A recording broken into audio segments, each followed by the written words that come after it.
We have booster ignition and liftoff of Columbia, reaching new heights for women X-ray astronomy. The main thing that Chandra does is take these superb sharp images. Nothing as beautiful as Chandra sailing off on its way to work. Supernovas are the remnants of catastrophic explosions, and they are among the favorite targets of scientists who use Chandra. For good reason, too.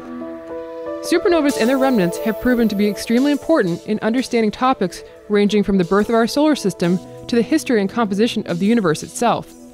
They can help astronomers understand the origin of the elements that are necessary for life. They can be used as cosmic laboratories for studying extreme physics, and they also serve as distant lighthouses that tell us about the accelerating expansion of the universe.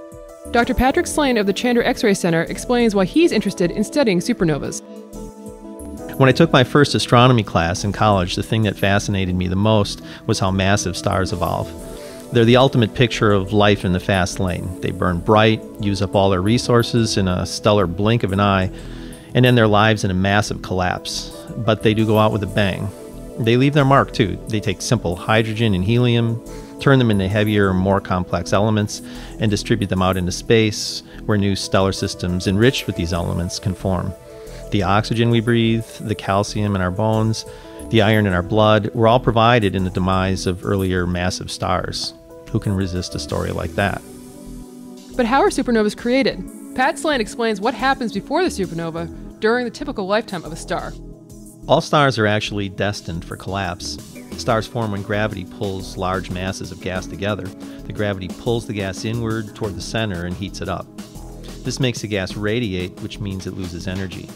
If you can put energy into the gas, you could push it apart, fighting the gravity. But when energy is lost due to radiation, the opposite happens. It collapses even more.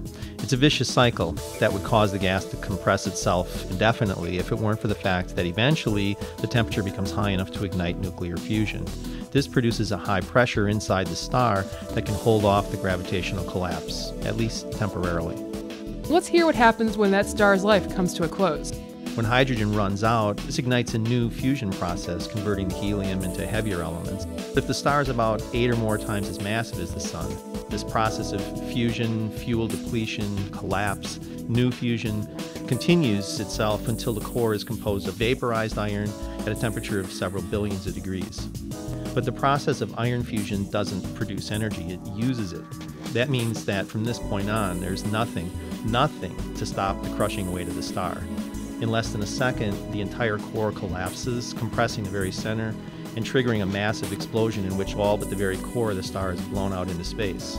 These explosions, supernova explosions, are the most violent events in the universe. But a star's story does not end with its fatal collapse. Instead, a star's death can be a transformation as its stellar ashes are recycled into the space around it. For more information about the Chandra X-ray Observatory, visit our website at chandra.harvard.edu. This was a production of the Chandra X-ray Center, Cambridge, Massachusetts.